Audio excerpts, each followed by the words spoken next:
Zero tolerance for corruption, ये Bharatiya Janata party का आरंभ से ही मोटो रहा है।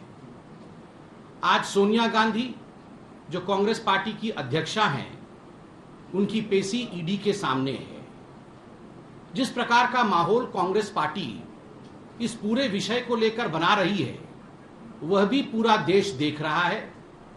सत्याग्रह का जो ड्रामा कांग्रेस कर रही है, यह भी पूरा देश देख रहा है। आज ये कहना अतिशयोक्ति नहीं होगा कि विपक्ष के पास आज मुद्दों की कमी है। कहीं ना कहीं विपक्ष के पास आज मुद्दों की कंगाली है। आश्चर्य का विषय है, अगर किसी के घर से 21 करोड़ रुपए निकलता है, आपने बंगाल में देखा है, एक सिटिंग मिनिस्टर के जानकार के घर से 21 करोड़ रुपए नगद बरामद होता है, पार्थ चटर्जी।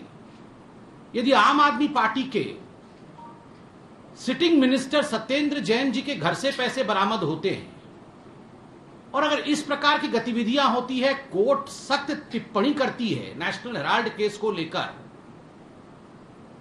और 5,000 करोड़ रुपए का गबन होता है, तो भारतीय जनता पार्टी आज देश से पूछती है कि क्या इन्वेस्टिगेशन नहीं होना चाहिए? क्या इन सब विषयों को हमें केवल इसलिए खारिज कर देना चाहिए क्योंकि विपक्ष को ये मुद्दे पसंद नहीं है? विपक्ष नहीं चाहती है कि उनके खिलाफ इन्वेस्टिगेशन हो, कांग्रेस नहीं चाहती है कि सोनिया जी के खिलाफ इन्वेस्टिगेशन हो। ये जो सेंस ऑफ एंटाइटलमेंट है, क्या केवल इस सेंस ऑफ एंटाइटलमेंट के कारण इन्वेस्टिगेशन को बंद कर देना चाहिए क्या? ये जो विपक्ष के पास आज मुद्दों की कमी है, जो मुद्दों की कंगाली है, उसका नतीजा हमने देखा कि कल मल्लिकार्जुन खड़गे महामहिम राष्ट्रपति के ओथ टेकिंग सेरेमनी में किस कुर्सी में बैठेंगे, कितने एंगल में बैठेंगे, इन सब विषयों को लेकर वो मुद्दा बना रहे हैं, एक चिट्ठी ज्ञापित कर रहे हैं और उस चिट्ठी में तमाम विपक्षी पार्टी के जो लीडर्स हैं वो हस्ताक्षर कर रहे हैं। जबकि प्रोटोकॉल के अंतर्गत जहां मल्लिकार्जुन खड़गे जी को बैठाना चाहिए था, वहीं बैठाया गया है। विपक्ष के मुद्दों की कंगाली का आलम यह है कि माननीय प्रधानमंत्री श्री नरेंद्र मोदी जी उनके फोटो को मॉर्फ करके, उनके वीडियो को मॉर्फ करके जिस प्रकार से आम आदमी पार्टी और कांग्रेस पार्टी के दिग्गज नेता ट्विटर और सोशल मीडिया में प्रस्तुत कर रहे हैं कि देखिए, आदरणीय नरेंद्र मोदी जी ने पूर्व राष्ट्रपति महामहिम कोविंद जी को सम्मान नहीं दिया।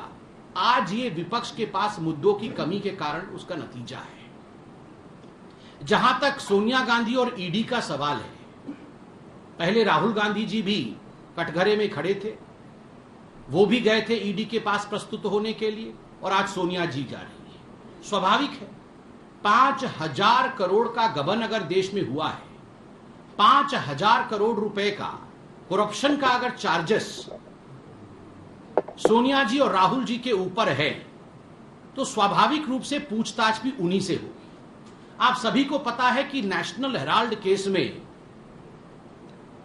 76% का stake holder young India company में सोनिया जी और राहुल जी है।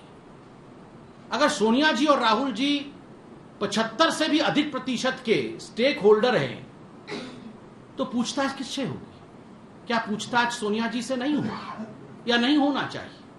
5,000 करोड़ रुपए की प्रॉपर्टी, ये जो प्रॉपर्टी जिसका गबन किया गया है एक प्राइवेट फर्म बना करके, ये प्रॉपर्टी देश के टैक्स पेयर्स की प्रॉपर्टी थी।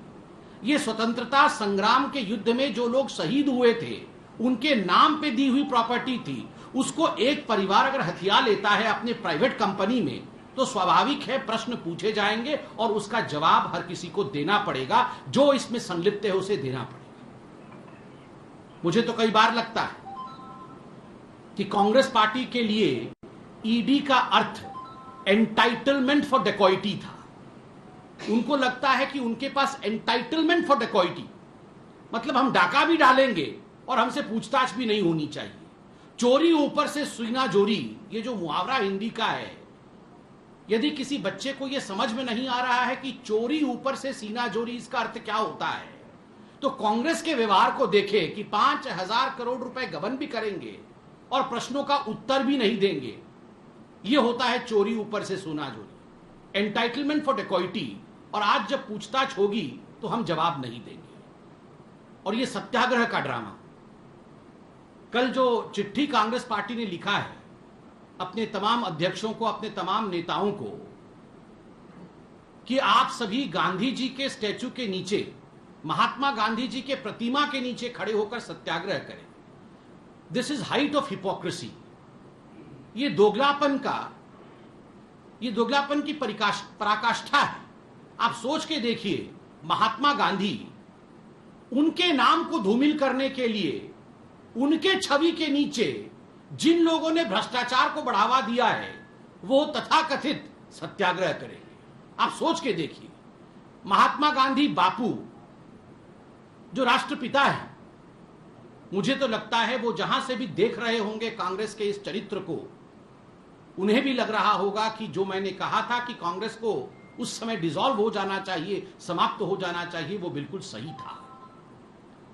बंधुगण, ये जिस प्रकार का कमोशन आज कांग्रेस पार्टी कर रही है, देश बंद करने का प्रयास, हर जगह झड़प करने की प्रयास, ट्रैफिक रोकने की प्रयास, सत्याग्रह के नाम पे they are trying to spread all kind of commotion. Sonia ji, we don't want commotion, we want confession. Commotion की आवश्यकता नहीं, आज कन्फेशन की आवश्यकता है। 5,000 करोड़ रुपए का गबन हुआ है, यह पूरा मामला कोर्ट में भी गया है, आज उसमें पूछताछ हो रही है। कन्फेस करने की आवश्यकता है कि किस प्रकार से इसका पूरा का पूरा षड्यंत्र रचा गया था, कौन इसका मुख्य षड्यंत्रकर्ता है और किस प्रकार से 5,000 करोड़ रुपए यंग इंडिया कंपनी के माध्यम से कांग्रेस पार्टी की तत्कालीन अध्यक्षा और वर्तमान की भी अध्यक्षा और उस समय कांग्रेस पार्टी के वाइस प्रेसिडेंट राहुल गांधी जी ने यंग इंडिया कंपनी बनाकर इसका गबन किया था। कल एक चिट्ठी भी लिखी है महामहिम हमारे तत्कालीन राष्ट्रपति कोविंद जी को। यह चिट्ठी की प्रति कोविंद जी ने ट्वीट भी किया है, जिसमें किस प्रकार से प्रधानमंत्री भारत के लोकतंत्र के प्रति जीवंत है, किस प्रकार से वो कोविंद जी को धन्यवाद देते हैं कि आप एक साधारण गांव से उत्तर प्रदेश से आते हैं और उसके बाद जिस प्रकार से आपने इस ऑफिस को, इसके गरिमा को बढ़ाया है, उसके लिए प्रधानमंत्री जी ने उनकी भूरी भूरी प्रशंसा की है।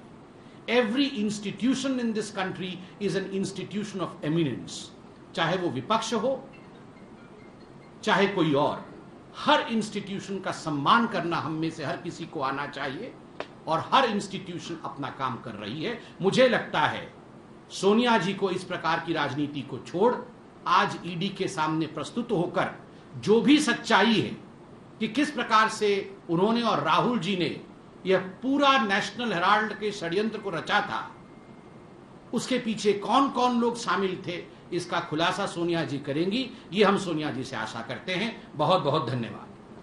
बार बार विपक्ष का ये कहना है कि उन्हीं राज्यों को निशाना बनाया जा रहा है जहाँ पे भाजपा की सरकार नहीं है, और अभी जो हम देख भी रहे हैं, चाहे बंगाल की बात हो या छत्तीसगढ़ की बात हो, दूसरे राज्यों को जहाँ पे गैर भाजपा सरकार है वहीं पे ईडी जा रही है, तो सिर्फ संयोग मात्र ही है क्या?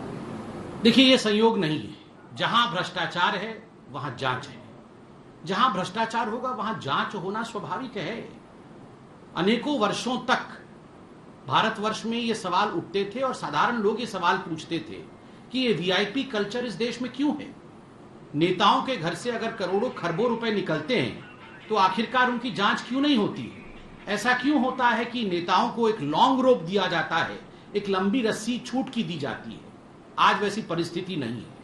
चाहे किसी भी पॉलिटिकल पार्टी का हो, चाहे कोई भी राज्य हो, अगर वहां किसी के घर से रेड में करोड़ों रुपए पकड़े जाते हैं और यदि कोई केस सुप्रीम कोर्ट तक गया हुआ है जिसमें सुप्रीम कोर्ट ने उस केस का संज्ञान मेरिट के आधार पर लिया है, तो इन्वेस्टिगेटिव एजेंसीज इन्वेस्टिगेशन करेगी। किसी प्रकार का रोक टोक सरकार द्वारा नहीं किया जाए।